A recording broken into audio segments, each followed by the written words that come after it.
Joe Biden और Putin की मुलाकात से पहले दुनिया मिडिल ईस्ट में ताकत की जोर आजमाइश देख चुकी है। 11 दिन की जंग के बाद इजराइल और हमास में सीज फायर हुआ, लेकिन सीज फायर के बावजूद हमास इजराइल को लगातार उकसा रहा है। अब एक चौंकाने वाली तस्वीर भी सामने आई है। हमास के जिस टॉप कमांडर याह्या सिनवार को इजराइल मिसाइल हमले में मारे जाने का दावा कर रहा था, वो न सिर्फ जिंदा है बल्कि इजराइल को खुली चुनौती दे रहा है। सिनवार का एक नया वीडियो सामने आया है जिसमें वो इजरायली हमले में मारे गए एक लड़ाके के बेटे को AK-47 पकड़ाते हुए नजर आ रहा है। वीडियो में सिनवार ने इजराइल के खिलाफ गाजा के लोगों को न सिर्फ उकसाया बल्कि भड़काऊ तकरीरें भी की। इस दौरान हजारों लोगों की भीड़ याह्या सिनवार को घेरे हुए खड़ी थी। इस वीडियो के सामने आने के बाद इजराइल और फिलिस्तीन में फिर से बारूदी जंग के आसार बनने लगे हैं। वैसे तुर्की और पाकिस्तान जैसे मुल्क चाहते भी यही हैं। दोनों ही इस्लामी मुल्कों का खलीफा बनने का ख्वाब देखते हैं, लेकिन क्या वाकई ऐसा है? मुसलमानों की रहनुमाई के नाम पर पाकिस्तान कैसे ढोंग करता है, इस रिपोर्ट में देखिए। हफ्ते भर पहले अरब के कोने में यूं ही बारूदी आतिशबाजी हो रही थी। हमास के सर्वनाश की शपथ ले चुका इजराइल गाजा पर बेतहाशा बारूद बरसा रहा था। हमास के आतंकी चुन चुन कर मारे जा रहे थे, लेकिन फिलिस्तीनियों से ज्यादा पाकिस्तानी हल्कान हुए जा रहे थे। ये हाल तो पाकिस्तान की संसद में था, लेकिन इससे बुरे हालात तो इमरान से लेकर कुरैशी तक की कॉलोनियों में थे।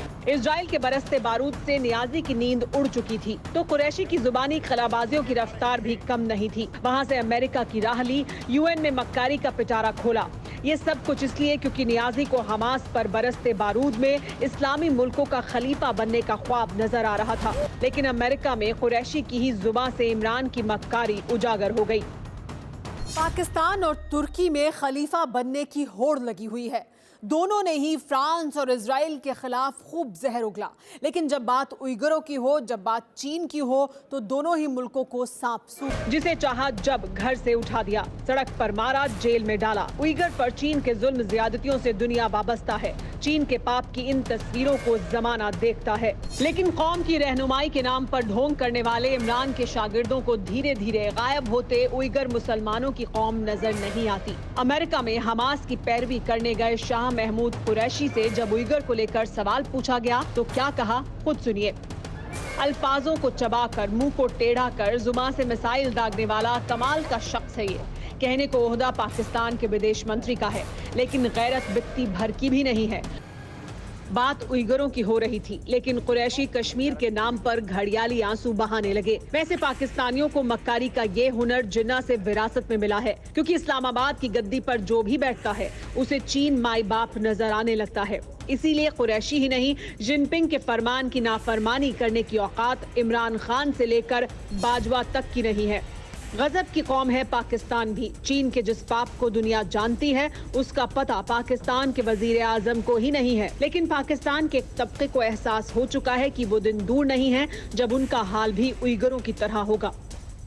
जिस पाकिस्तान का चूल्हा चीन से मिलने वाली खैरात से चलता हो, उस मुल्क के हुक्मरानों को उइगरों पर चीन के पाप नजर आएंगे भी कैसे? इसलिए यकीन मान लीजिए कि दुनिया भर के मुसलमानों के नाम पर, घड़ियाली आंसू बहाने के नाम पर पाकिस्तान और तुर्की सिर्फ ढोंग करते हैं। ना तो इमरान और ना ही एर्दोआन, दोनों में किसी को भी मुसलमानों की रहनुमाई से कोई वास्ता है। फिक्र आपकी, सोमवार से शुक्रवार रात 9 बजे सिर्फ TV9 भारतवर्ष पर।